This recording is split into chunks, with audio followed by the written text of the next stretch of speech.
Oye, bueno, y yo les dije tempranito que íbamos a estar regalando este libro, pero además íbamos a conversar con su autora, Antonia Torres, quien está ya aquí presente, autora del libro Libros Marcados, que lo tenemos aquí, y que es la historia, decía yo, de la relación entre un padre y una hija. Es tu propia historia, Antonia, ¿verdad? Hola, bienvenida a La Voz de los que Sobran. Hola, buenos días. Muchas gracias por la invitación, Alejandra, Rodrigo y Hassan. Gracias por recordármelo. Sí, así es la historia de un padre y una hija. Y es extraño escribir sobre la propia historia y que eso se transforme en algo que sea de interés universal, ¿no? Que es uno de los misterios de la literatura, yo creo, porque efectivamente es una novela biográfica, una novela que está inspirada, que tiene un punto de partida en lo real, pero como siempre sucede, aquello que se transforma en lenguaje, sobre todo literario, ya despega un poco de lo real. Absolutamente, y de hecho esa un poco, bueno, yo no he alcanzado a leer el libro entero, pero sí leí como los primeros 2 capítulos, estuve ahí hojeándolo, yo leí esta parte que además me pareció muy interesante, que dice justamente: los que marcan los libros mueren jóvenes, lo invisible quema nuestros actos con la fuerza del sol. Y bueno, alcancé a leer, muy entretenido el libro, y habla un poco tú de esta relación con tu padre, que también fue un poeta, y cómo tú te vas dando cuenta o te vas interesando en sus escritos, ¿no? Después de que él describía estos viajes en bicicleta. Así es, o sea, es interesante que me lo preguntes de ese modo, porque en realidad el punto de partida de la novela quizás es una novela anterior a esta, que es Las vocales del verano, en donde la protagonista, es otro proyecto literario, la protagonista en esa novela hereda una caja de libros del padre que están todos marcados con sus notas, con sus opiniones, y cuando ese personaje, en Las vocales del verano, que es un trabajo anterior, descubre que ya no dialoga de la misma manera con el padre y que se da cuenta que incluso está en desacuerdo con esas notas de los libros marcados, se echa a andar, digamos, un argumento y una trama que es otra, que es la de las vocales. Entonces yo, de algún sentido, en Libros Marcados como que quise retomar. Uno podría decir que este libro es la continuidad de la novela que no fue Las vocales del verano. Qué interesante. Y claro, y la figura del padre es importante porque también es un padre un poco extraño, ¿no? Es un papá poeta, en los 80, en provincia, en dictadura, en Valdivia, en la ciudad de Valdivia, y un papá un poquito excéntrico en muchos sentidos, entre otras cosas porque escribía poemas y algunos de esos poemas hablaban de andar en bicicleta por la ciudad. Claro. Eso me pareció un poeta de lo cotidiano, entonces. Era un poeta como un proto-hipster, diría yo. Cuando no estaba de moda eso, andaba yo en bici con mi papá. Y no era en Ñuñoa, para que quede súper claro. No. Años 78, 79 en Valdivia. Esto en Valdivia. Sí. ¿Tú sigues viviendo en Valdivia? Yo vivo en Valdivia, sí. Vine justamente por un par de cosas a Santiago y aprovechamos de hacer un poco estas entrevistas y la promoción de la novela, sí, pero vivo ahí permanentemente. Exactamente. Y bueno, todo esto, ya tú lo dices, año 1978, ¿verdad? En plena dictadura. Pasan también algunos personajes conocidos, porque tu papá era un destacado poeta, entonces se movía en el mundo intelectual, ¿no? Así es, pasaban, o sea, digamos, la casa era visitada por personajes extraños que a los ojos de un niño o de una niña en este caso era más o menos normal, pero por ejemplo allí se cuenta la anécdota de Jorge Teillier, que era amigo de mi padre y de mi madre y que llega de visita por un par de días y se queda 15 días, ¿no? Ay, no te... Y a la luz de mis ojos contemporáneos era como yo decía, y este caballero no tiene casa, no tiene trabajo, ¿no? Pero era un encanto, ¿no? Teillier era un personaje muy encantador, muy seductor en el mejor sentido del término. Entonces fue una de las pocas ocasiones en que mis padres estuvieron de acuerdo literariamente, porque, no te crees. Porque entonces mi mamá estaba ahí muy encantada con Teillier y mi papá estaba muy entretenido. Generalmente mi mamá tenía cierta distancia con los amigos poetas de mi padre, salvo en este caso. ¿Porque era muy bohemio? Porque eran muy buenos para carretear. Sí, pues Era- sobre todo Teller sí. era bueno para el carrete, estaba Sí. en la Unión Chica, siempre se lo Todo veía el ahí. rato, exacto. A nosotros también nos puede ver ahí. ¿Ha ido para allá últimamente? A la Unión Chica, ¿Sí? sí, pues vamos a Pero almorzar ahí. está Qué como rico. más sofisticada la Unión Chica. Cuando yo era chica era un local popular. Era ahora una, ahora era es una como picada para comerse sándwich de pernil. Aburguesamiento del centro de Santiago. sí, Se puso más pituco. está como, Pero sigue como siendo, caro pero- incluso. no, pero sigue siendo de los más baratos del sector. ¿Sí? Este sector vale 12 lucas un Pero con los menú. platos tradicionales o cambiaron. No Porque tradicional. si quiero comer medio rallado con papas cocidas. Ay, Yo fui a comer guatitas y las hallé caras. No voy a dar. ¿Sí? así, Va- en la lanza. En las lanzas en las lanzas dicen que la son gua- las mejores guatitas o sea, de Santiago. yo Ya. a mi marido va a las lanzas Saluda a comer Manolo. guatitas. Sí, sí, siempre. exacto, Así sí. que ahí las van a encontrar más baratas. Ya, gracias por el dato. Oye, Te pasamos el dato. claro que Oye, sí, bueno, po. y Neruda también pasó Eso por quería la casa. preguntarle Sí, yo, po. pues la amistad con Neruda, ¿qué recuerdas tú? Porque en el fondo eras muy pequeña en esa época. O sea, yo era así después de que murió Neruda, por favor. O sea, por entonces favor. no recuerdas nada. 2 años, pero los voy a defender esos 2 años. No, hay una anécdota muy breve allí en el libro que tiene que ver con mi madre, que no era muy amiga de los poetas. Les tenía mucho prejuicio, los encontraba un poco pintamonos, un poco, yo creo que No en sé, el ¿eso es fondo... prejuicio o experiencia de vida? Yo creo que puede que experiencia. puede que haya sido una experiencia de ella. Y hay una anécdota narrada ahí de cómo ella cuenta de que una vez le tocó por una casualidad llevarlo al aeropuerto porque Neruda era muy amigo de una amiga de ella y había estado en Valdivia y tuvo que llevarlo al aeropuerto. Entonces, cada vez que yo le pedía de niña que recordara esa anécdota que me parecía fascinante porque tenía que ver con, no sé, era una figura tutelar para la Claro. literatura, es decir, había muerto días después del golpe, se había acabado una forma de entender la poesía en Chile con él, o sea, no solamente había sido el golpe, sino que la muerte de Neruda. Mi mamá siempre terminaba reclamando y diciendo que le parecía que era un viejo frívolo. Y yo le decía, pero ¿cómo puedes decir eso No, me dijo, Qué lo único... divertido. Muy divertido, porque ella era señora de un poeta también. Me Claro. dijo, no, me dijo, porque lo único que hizo fue hablar de comida y de la mala atención del hotel en donde había estado. Entonces, esas cosas a mí me dan mucha risa y las cuento ahí también para ponerle una dosis de humor que es real, digamos. Eso lo decía Borges de Neruda. Seguramente. ¿En serio también? seguramente. Yo creo que era un reconocido gastrónomo. Sibarita, Le encantaba comer sibarita, sibarita, sí, con- pues sí, no, el tipo le Claro. gustaba. Entonces mi madre tenía una idea equivocada, yo creo, de que los poetas tenían que ser sujetos como muy sublimes y espirituales y que las cosas del cuerpo no tenían ninguna importancia. Y este señor fue hablando de comida, ¿no? Entonces, esa es la anécdota con Neruda, en realidad. Claro, claro. Bueno, tu padre también fue un reconocido poeta en Valdivia, especialmente. ¿Te recomendaba libros también cuando eras pequeña? ¿Te iba guiando en este camino? Porque yo lo que alcancé a ver es que te guiaba un poco también Sí. en esta forma de relatar, ¿no? Que además es muy entretenida, porque el libro es entretenido, es rápido de leer. Sí, yo supongo que es rápido de leer, es breve también, pero tiene algo como medio intenso en el sentido que son capítulos cortitos. Exacto. Claro, y como un poquito postales japonesas a ratos, como algunas cosas quieren ser unos poemitas casi. Me pasó eso. En prosa, sí. Pero sí, o sea, obviamente mi papá también se quería meter un poco en la bibliografía, ¿no? Era obviamente tenía una cierta influencia en ese sentido, pero y a mí me costaba, y me gustaba y me costaba, ¿no? Aceptar sus consejos. Pero gracias a él leí, digamos, empecé a leer poesía, que me pareció siempre unos aparatos muy extraños, muy misteriosos los poemas, y me gustaban más por cómo sonaban o por las cosas que dejaban como evocadas, que yo no entendía, me gustaba por no entenderlo. Había como un misterio Como un siempre. desafío, a lo Como mejor. un desafío, exacto. Ya. Como una Es como especie mirar de- un cuadro, así que a veces uno Exacto. le Una- gusta, no sabe por qué, o le perturba, no sabe por qué. Tal ¿no? cual, un acertijo, era como una adivinanza. Entonces, y sí, bueno, gracias a él, eso, comencé leyendo cosas como relativamente fáciles, Nicolás Guillén, qué sé yo. Muy El poco autor de La Neruda. Muralla. El autor de La Muralla. Para ser, ese es un poema de Nicolás Guillén, la no canción sabía. de Quilapayún, sí, pues. Claro, y esos versos que siempre citaba mi madre de Guillén, Cerro Santa Lucía, tan culpable de noche y tan inocente de día.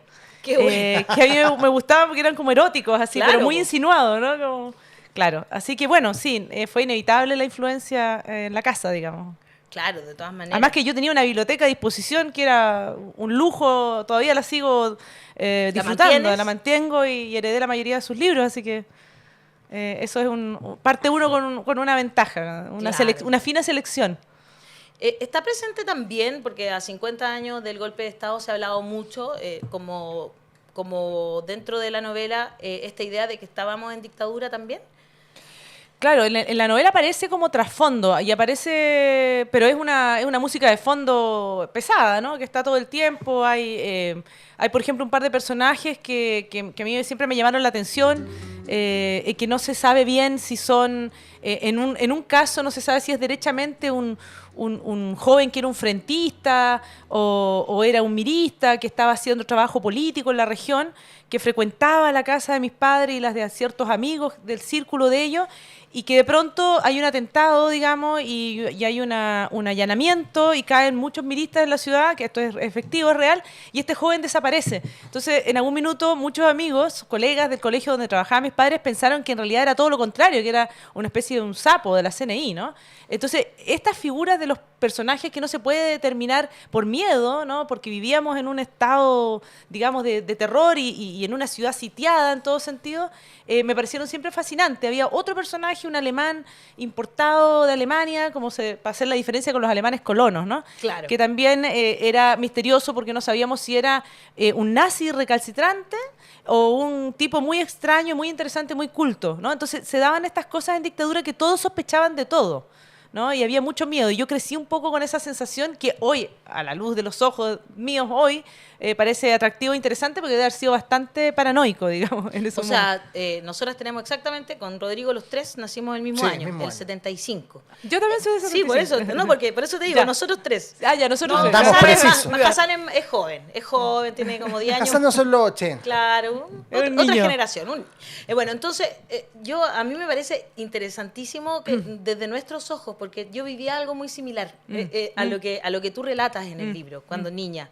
Esa cosa como de ser una niña, tener conciencia de que pasaban cosas Claro. muy horribles en el país, pero tus padres tratan de darte la infancia más normal que pueden, digamos, Claro. dentro de sus posibilidades. Pero sí, Pero uno siempre escuchaba está esas- ese halo, ese Claro, manto. como vivir en una película un poco. Tal Sí. cual. ¿En qué sentido? Que, no sé, yo, por ejemplo, mi papá tenía reuniones que a veces no eran necesariamente políticas y no volvía a las 11 de la noche y yo tenía 8 años y estaba aterrada. No es normal, ¿me entiendes? Como nunca le pasó nada. Creo que una vez lo detuvieron solamente y Exacto, a mi no- papá igual. pero es una cosa así como muy loco pensarlo hoy cuando se lo cuentas a los niños de hoy, ¿no? Exacto. Y de hecho una vez como que tuve esta conversación con mi mamá y mi mamá me decía, pero yo trataba de que ustedes no sintieran miedo, pero el miedo lo sentíamos igual. Claro, se exuda. po. Exuda, Claro. exacto. Por eso Sí. Uno se da cuenta. es interesante que a 50 años recordemos eso, ¿no? Porque a veces no sé qué te pasa con saber que las generaciones actuales no le dan un valor que deberían darle a la democracia, ¿no? Y que estábamos recién conversando sobre esto, ¿no? Sobre el uso de armas indiscriminadamente, sobre salir a las calles armados, sobre el nombre de las calles, como que hay problema de la una memoria. reacción Claro. enorme de la oligarquía, de quienes estuvieron más cercanos al que justifican el golpe incluso, ¿no? Sí, yo creo que ese es uno de los peligros del paso del tiempo, justamente, ¿no? Por eso la literatura intenta fijar algunas cosas para justamente decir, a ver, atención, no nos olvidemos que, como decía Heinrich Heine, donde se empiezan quemando libros, se termina quemando gente, y lo dijo un par de cientos años antes del Holocausto, ¿no? 200 años antes del Holocausto. Entonces, yo creo que es muy importante ese aviso, ¿no? Tienes toda la razón, y no banalizar, ¿no? A mí también me duele cuando escucho, me da lo mismo, Pinochet, Allende, es todo lo mismo, estábamos en una guerra. No era así, digamos. Es muy importante en ese sentido ponerse serios y revisar la historia responsablemente, porque efectivamente a mayor cantidad de tiempo que pase, más se frivoliza y parece menos importante y parece que estuviera muy lejos, ¿no? Como la generación nuestra que nació después de la Segunda Guerra Mundial, nos parecía la Segunda Guerra Mundial horrorosa, pero que había pasado muy lejana, y sí. en realidad no era tan lejana. No era tan lejana. Eran 30 años que había terminado la guerra, ¿no? Cuando nacimos nosotros. Entonces, es bien relativo el asunto del tiempo. Se trae siempre y se arrastran cosas del pasado que son delicadas. Claro, y tiene que ver mucho con la manera en que se enseña esas cosas. Exacto. Porque uno se siente más cercanía con la historia que se cuenta desde el colegio, ¿no? Entonces, Exactamente. en realidad, la conexión es por la narrativa de la infancia. Sí. En ese sentido yo creo que... Y incluso por los testigos vivos también, ¿ah? Eso es importante. Cuando uno escucha a los testigos directos también es muy impactante escuchar, digamos, la familiar de un detenido desaparecido o alguien que estuvo preso. Ese testimonio es muy efectivo en términos comunicacionales. Lo que hemos tenido es entonces una continuación de los silencios. Exacto. Curioso, 50 años el golpe y se sigue la lógica de los silencios. En eso de hecho, la renuncia de Patricio Fernández Chadwick tiene que ver con esto, no se escucha a las víctimas de la misma manera. Ni ellos de contar la historia como testimonio, ¿no? Es súper ausente, más allá de los nichos de personas haciendo su propia... Además conmemoración. que están muriendo, ese es el problema, son 50 años, están desapareciendo también esas personas de manera natural, pero...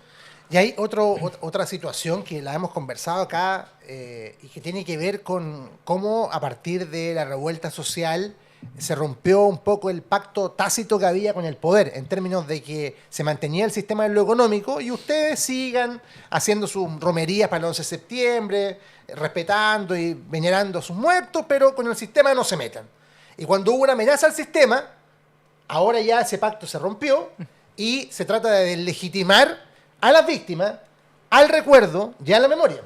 Sí, y además agregaría yo estigmatizarlas con que son un factor de conflicto y de en el fondo de provocación. Exactamente. En lugar de que es una historia que debe integrarse, ¿no? Como todo trauma, ¿no? La tratan y es parte de esta estrategia, de colocarla en el espectro del resentimiento y el odio, cuando en realidad son víctimas del odio y ¿hasta del cuándo propio con lo resentimiento? mismo? Exacto. Pero exacto. ¿cómo? Hay Que dé vuelta la dé vuelta la página. página, no se puede vivir con... Entonces hay un malentendido sobre la memoria. Sí, estoy de acuerdo con lo que dices.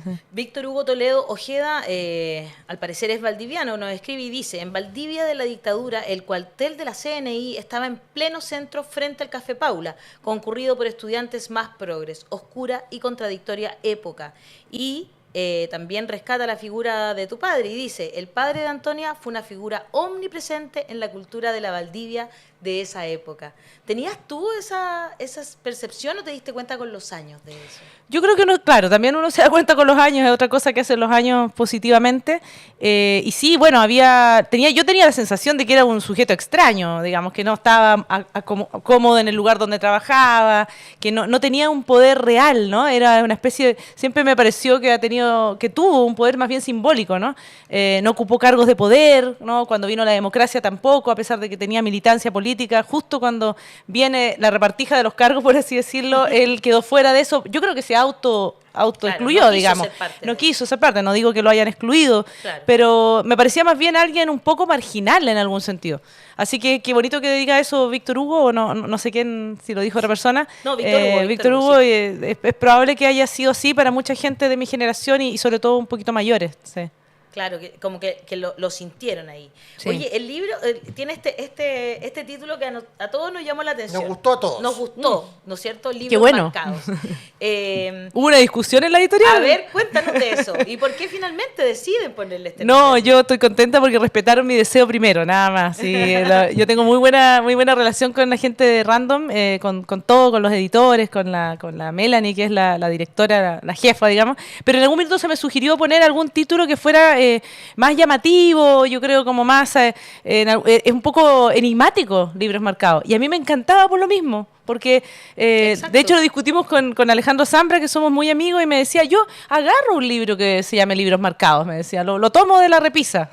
Así que ahí hubo un bonito debate sobre el título. Pero se llama Libros Marcados por razones obvias también, ¿no? Porque son libros marcados por el padre y que la hija comienza a marcar, pero también libros que te marcan, ¿no? También tiene que ver con eso, con cómo te mella, te marca, te orada un poco un libro en el espíritu, ¿no? ¿Habían títulos alternativos? Hubo montones de títulos, sí, no quiero recordar. Capaz que me digan que el otro era mejor. Claro, exactamente, no voy a dar declaraciones al respecto. Pero siempre hay el título alternativo. Sí, pues me imagino. Sí, no. Bueno, aquí está escribiendo el público ya que quieren ganarse el libro. Rosita Aguirre dice: gana con la voz, me encantaría tenerlo. Porfa, saludos a la autora. Gloria Galvez dice: hace 2 domingos atrás fui a Viña a ver a mi hijo menor y almorzamos en el centro de Viña. 6.990 el menú. Eso porque yo contaba que aquí es súper caro. Hay lugares donde... No, y para Viña son muy baratos. Para Sí, Viña bueno. son baratos, 6.900, sí, pero claro. encontré Sí. uno Oye, en Ñuñoa, que me molestan tanto, a 4 luquitas almorcé ayer en ¿Dónde? ¿Pero qué almorzaste? Eso sería interesante. Era una muy rica sopa de verduras ¿Ya? de entrada y de fondo la proteína que tú eligieras con arroz Bien. y papas fritas. Pasa el dato, ¿dónde? Ahí, Es a un la secreto. salida del Metro Chile España, al frente. Al frente. Justo al frente. Perdón, está la HBH. Al lado. Y al lado hay un pequeño Ese. barcillo, una Ese. fuente de soda chiquitita. Una fuente de soda chiquitita. Oye, ¿y qué pasó el dato? Yo nunca he ido ahí, pero siempre paso. Fíjate que es de las que más tarde cierran. Yo he pasado 3 de la mañana ¿Y y en la todavía noche está? abierta todavía. Oye, recomiendo, por lo menos recomiendo ir al menú. 4 lucas, yo encontré No, que súper estaba bien. fantástica. Ah, y con jugo natural, incluido. No, está súper bien. Ahí No, está, no te sí. tengo ningún dato mejor en Al Valdivia. frente de Chile España. Mi casa metro, nomás. Línea Increíble, 3. Sí. ¿sí o no? Muy Una bien. raza. Vamos a ir a ver a Valdivia, ¿no? Amelia Enríquez dice, mi papá también marcaba libros y escribía poesía. Yo lo hice muchas veces y también escribía y aún lo hago a veces. Me encantaría tener ese libro. Esteban dice, gracias por siempre traer autoras de libros interesantes. A propósito de esto, del papá, y me imagino que debe haber sido igual complejo para ti decidir dedicarte a escribir con un papá que ya tenía un nombre. Y me parece interesante que él haya sido un poeta y tú te hayas dedicado a la narración de novelas. Pero yo soy autora principalmente de poesía. ¿Ah, sí, ah? Sí, son Ya, la gracias, mayoría. Antonia, sí. disculpa mi No, ignorancia. está bien, si no tienes por qué saberlo. Pero sí, somos los dos poetas y ese es el problema y la virtud. O sea, tiene Claro. ventajas y desventajas. Y no solamente porque, como dices tú, es un padre, es hombre, en una Claro. época todavía mucho más machista, digamos, y complicada en ese sentido que hoy, algo de eso se cuenta también en el libro, sino que también porque la vara estaba un poco alta, ¿no? Entonces, si Exacto. las primeras cosas que yo le mostraba, cuando me atrevía todavía a mostrársela, en algún minuto dejé de hacerlo, empecé a participar de talleres y tratar de que mis pares intelectuales fueran otros y no mi padre, sino ya demasiado endogámico, ¿no? Demasiado, ¿qué habría dicho Freud, no? Claro. Pero al principio le mostraba cosas y era, digamos, muy visto como con mucha exigencia, ¿no? Como, esto es un lugar común, esto suena muy mal, esto está bien, esto está más o menos. Entonces era un poco tener el profe en la casa, ¿no? Así que sí, efectivamente fue de lo bueno y lo malo de eso, de que, como dice la contratapa del libro, ¿no? Que lo dice la editora ahí, Sí, lo dice Vicente la editora. Undurraga, dice a la sombra, con afecto, pero también a esa sombra, ¿no? Como tratando de buscar la propia autonomía de la voz. Dice exactamente la historia de un hombre que hizo de la literatura una vida, que sorteó con ella los años más difíciles, se refiere a la dictadura, y también la historia de cómo una mujer se abre paso en el mundo contando con esa cercanía, pero también evitando su sombra. Tal cual. Está muy bien descrito, Sí. digamos. Y sí, pues, y el machismo también se siente en el mundo de la literatura. Totalmente, se siente mucho. De hecho, en el libro aparece varias veces, hay la propia figura del padre, ¿no? Que está un poco metaforizado ahí, pero es que me manda a callar, que me manda a la cama, que cómo está diciendo eso, o yo pensando qué habría dicho mi padre si supiera que yo dije que, como aparece en un titular por ahí hace años atrás, Neruda era un viejo lacho. Aparece en un diario el día que Neruda cumple 100 años. Yo diciendo eso, imagínate, por suerte mi papá estaba muerto, que si no me habría retado. Entonces, esas reflexiones hace la narradora también ahí, cosa que yo creo que no es ninguna mentira y no le quita ninguna gota de mérito a la obra de Neruda, pero Por supuesto. estamos hablando de otra faceta, ¿no? Entonces sí, por supuesto que hay una sombra interesante ahí que vadear. Me parece muy interesante. Aquí vamos a mostrar una ficha, entonces, si algunas personas quieren conocer un poco más del libro, saber sobre él, la persona que se lo gane quiere llevarlo para que tú lo firmes, qué sé yo, ¿no es cierto? Porque hay que aprovechar que está Antonia acá en la ciudad, porque ella vive en Valdivia, así que charla y firma posterior ahí en la que leo del Parque Forestal, Merced 76, Santiago Centro, en el Metro Baquedano. Esto es, claro, por un costadito ahí del Parque Forestal. Sí, al Está frente la del que parque, leo. sí. Al frente del parque, muy fácil llegar. Sí, la que leo de Mario Cerda. Exactamente. Ahí está ubicada y ahí va a estar entonces este jueves, ¿no? Hoy. Entonces, Ya empezaron a poner cosas que ahí está. se van a enojar algunos. ¿Para qué hacen eso? Nos no? pusimos creativos al tiro. Sí.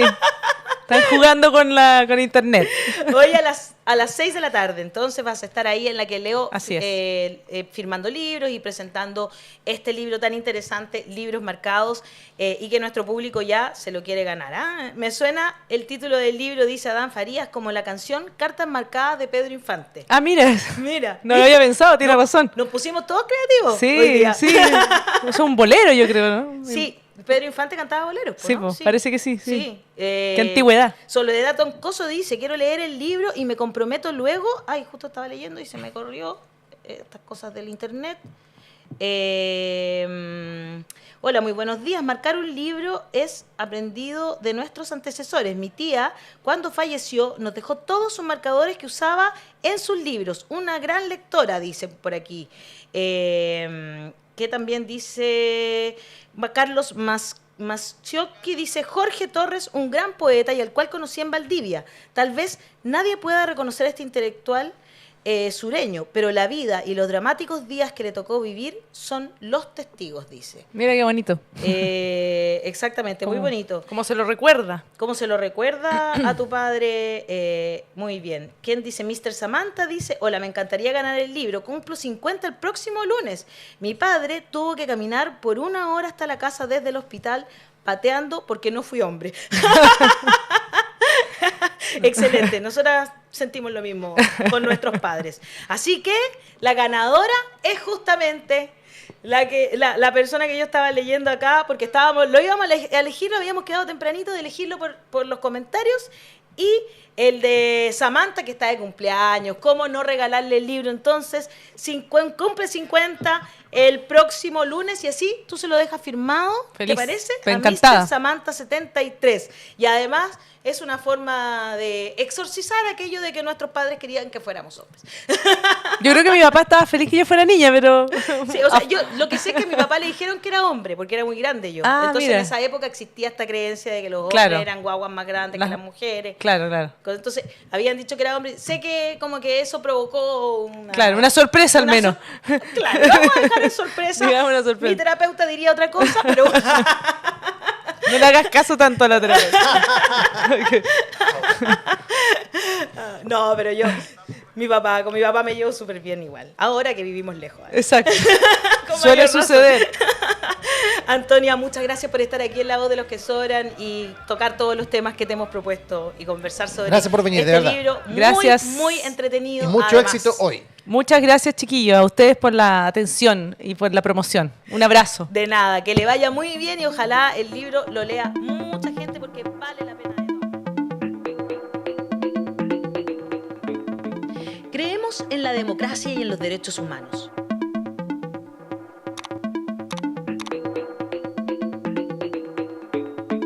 Somos independientes de los poderes fácticos. Llevamos más de 3 años generando contenido y periodismo interpretativo.